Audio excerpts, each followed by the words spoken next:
आजकल के रोजमर्रा की जिंदगी में, चाहे वो व्यक्तिगत जिंदगी हो या फिर व्यावसायिक जिंदगी, बहुत ही कम लोग आपको ऐसे देखने में मिलेंगे जिनके पास धैर्य, संयम, सलीका, शिष्टता, मधुर वाणी आदि देखने को आपको मिलेगा।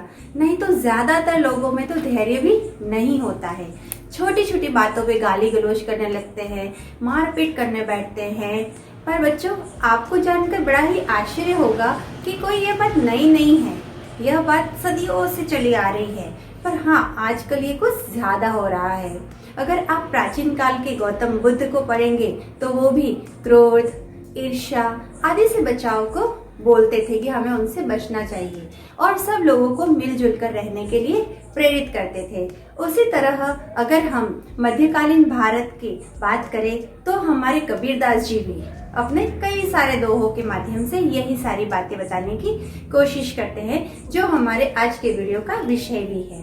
तो नमस्कार छात्रों, कैसे हो आप लोग और पढ़ाई कैसी चल रही है आप लोगों की। तो आज हम आपके 10वीं के कोर्स भी हिंदी में दी हुई पुस्तक स्पर्श भाग 2 के पद्य भाग का पाठ 1, जिसका शीर्षक है साखी, और ये कबीर जी के द्वारा लिखी गई है, का वाचन करेंगे। अच्छी तरह से समझने के लिए हमने इस कविता को निम्नलिखित भागों में विभाजित किया है। पहला भाग कविता के सारांश और भाव पर केंद्रित है। दूसरा भाग कविता को विस्तार से बताता है। तीसरा भाग इस कविता का निष्कर्ष है। चौथा और अंतिम भाग आपको कवि के बारे में बताता है। तो बच्चों, हम पहले भाग, जो कि आपकी कविता का सारांश है, पर चर्चा करेंगे। जैसा कि हम पहले चर्चा कर चुके हैं कि इस कविता का शीर्षक साखी है। आप लोगों में से कितनों को पता है कि इस शीर्षक का क्या अर्थ है? सही बताया, साखी शब्द साक्षी शब्द का ही तद्भव या फिर बदला हुआ रूप है। साक्षी शब्द साक्ष्य से बना हुआ है, जिसका अर्थ होता है प्रत्यक्ष, अर्थात जो ज्ञान आपको स्पष्ट दिखाई दे। प्रतिधन अक्ष, अगर इस शब्द की हम संधि करेंगे, प्रत्यक्ष शब्द की संधि करेंगे तो प्रतिधन अक्ष। यह प्रत्यक्ष ज्ञान गुरु द्वारा शिष्य को प्रदान किया जाता है।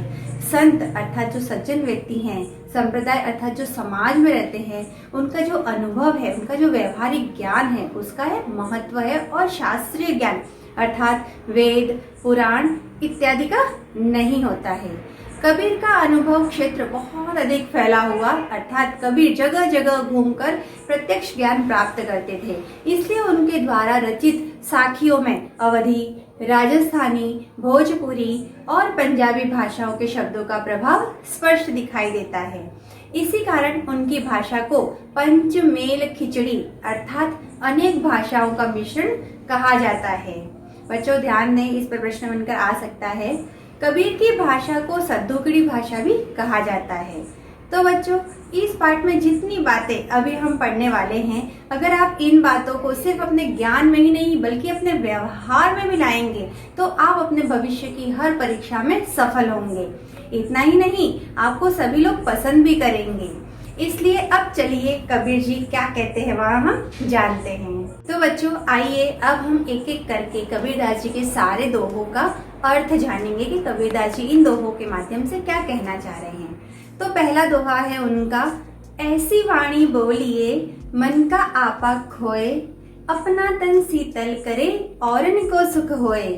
अर्थात इसमें कबीरदास जी कहते हैं कि हमें अपने मन का अहंकार त्याग कर ऐसी भाषा का प्रयोग करना चाहिए जिससे हमारा तन मन तो स्वस्थ रहे और दूसरों को भी कोई कष्ट न हो। अर्थात हमें मधुर वाणी का प्रयोग करना चाहिए। दूसरों को भी सुख प्राप्त होता है इससे और हमारे मन को भी प्रसन्नता मिलती है। शांत और सुखद तो रहते ही हैं, इसके साथ साथ दूसरों को भी सुख की अनुभूति होती है। हमारा मतलब अपनी वाणी या बोली से किसी दूसरे को दुख नहीं पहुंचाना चाहिए, यह बहुत ही गलत है। तो बच्चों, क्या सीखा आपने इस दोहे से कि हमें हमेशा मधुर वाणी अर्थात मीठी भाषा का प्रयोग करना चाहिए, कड़वे वचनों को नहीं बोलना चाहिए। दूसरे दोहे की बात करते हैं हम। कस्तूरी कुंडली बसे मृग ढूंढे मन माही, ऐसे घटी घटी राम है दुनिया देखे नाही। क्या सुंदर पंक्तियां हैं। कबीरदास जी कहते हैं कि जिस प्रकार कस्तूरी की खुशबू हिरण की नाभि में होते हुए भी हिरण इस बात से अनभिज्ञ इस कस्तूरी की खुशबू को पूरे जंगल में इधर उधर ढूंढता रहता है, उसी प्रकार संसार के कण कण में ईश्वर विद्यमान है और मनुष्य इस बात से बेखबर उससे कहाँ ढूंढता है? मंदिरों में, मस्जिदों में, पहाड़ों पर, तीर्थों में ढूंढता है। इसलिए कबीर जी का कहना है कि अगर ईश्वर को ढूंढना है तो अपने मन में ढूंढो। जिस तरह से वह हिरण जो होता है उसका जो सुगंधित पदार्थ जो कि कस्तूरी होता है, जिसकी खुशबू इतनी तेज होती है, वो उसके पीछे पीछे भागता रहता है, लेकिन वह ये नहीं जानता है कि वह खुशबू उसके खुद के शरीर से ही आ रही है। इसलिए मनुष्य इस बात से अनजान है कि ईश्वर तो उसके मन में ही है, लेकिन फिर भी वह उसे जंगलों में और तपस्या करके ढूंढता रहता है। अब हम तीसरे दोहे की बात करते हैं। जब मैं था तब हरि नहीं, अब हरि है मैं नाही, सब अंधियारा मिट गया जब दीपक देखा माही। कबीरदास जी कहते हैं जब इस हृदय में मैं अर्थात मेरा अहंकार था, ठीक है, मैं और मैं इस शब्दों पे गौर फरमाया जाए, मैं अर्थात अहंकार था, तब इसमें परमेश्वर का वास नहीं था। हम कहते हैं ना कि मैं ही हूँ, मैं ही जानता हूँ सब कुछ, मेरे अलावा कोई कुछ नहीं कर सकता, ये सारी चीजें अहंकार है आपका, ठीक है ना। तो परंतु अगर हृदय में अहंकार नहीं है तो इसमें प्रभु का वास है। तो यहाँ कबीरदास जी कह रहे हैं कि जब मैं था तब हरि नहीं, कि जब मेरे अंदर है वह अहंकार था, जब मैं कहती थी कि मैं ही हूँ, मैं ही सब जानती हूँ, मेरे अलावा कोई कुछ नहीं कर सकता है, तब तक मेरे अंदर ईश्वर का वास हो ही नहीं सकता था, क्योंकि अहंकार ने वो जगह घेर रखी थी। लेकिन जैसे ही मेरा अहंकार गायब हुआ, मेरे अंदर ईश्वर का समावेश हो गया। तो कबीरदास जी कहना चाह रहे जब मैं था तब हरि नहीं, अब हरि है मैं नाही। हरि अर्थात प्रभु। तो जैसे ही ईश्वर का मेरे हृदय में निवास हुआ, मेरे अंदर का अहंकार खत्म हो गया, सब अंधियारा मिट गया जब दीपक देखा माही। अर्थात जैसे ही मैंने परमेश्वर रूपी दीपक के दर्शन किए, अर्थात मेरा जो अज्ञान है वह, जैसे ही मेरे अंदर मुझे प्रकाश की रोशनी दिखाई दी, मुझे ईश्वर रूपी प्रकाश रोशनी दिखाई दी, तो मेरे अंदर का पूरा अहंकार है वह नष्ट हो गया, उसका विनाश हो गया। इसलिए बच्चों, अहंकार का विनाश है वह जड़ है जो बुद्धि को भ्रष्ट कर देता है। इसलिए हमें जीवन में कभी भी अहंकार नहीं करना चाहिए। अब हम चौथे दोहे की बात करते हैं। सुखिया सब संसार है, खाए अरु सोवे, दुखिया दास कबीर है, जागे अरु रोवे। यहाँ कबीरदास जी कहते हैं कि अज्ञान रूपी अंधकार में सारे संसार के लोग हैं वह डूबे हुए हैं, अपनी मृत्यु आदि से भी अनजान सोए हुए हैं। ये सब देखकर कभी क्या है, दुखी हो रहे हैं और रोते रहते हैं। वह कहते हैं कि संसार के लोगों को अभी भी यह ज्ञात नहीं हो रहा है कि उन्हें है वह खाने और सोने के अलावा ईश्वर को याद करना चाहिए, क्योंकि ईश्वर ही है जो है वह सारी चीजों से उनको छुटकारा दिलाएगा। लेकिन लोग इस बात से अनजान सिर्फ खाते हैं और सोते हैं। सिर्फ कबीरदास जी ऐसे हैं जो जागते और रोते रहते हैं और दिन रात प्रभु भक्ति में लीन रहते हैं। वो कहते हैं कि मेरा कब आपसे मिलन होगा, और हमेशा चिंता में जागते रहते हैं, ना वो सोते हैं ना वो खाते हैं, और हमेशा ईश्वर से प्रार्थना करते रहते हैं कि आप मुझे कब मिलोगे। इससे दूसरे लोगों को देखकर उन्हें लगता है कि लोग कितने हैं वह नादान है, ना समझ हैं। समझ गए ना बच्चों। चलो अब हम पांचवें दोहे की बात करते हैं। विरह भुवंगम तन बसे, मंत्र न लागे कोई, राम वियोगी ना जीवे, जीवे तो बोरा होए।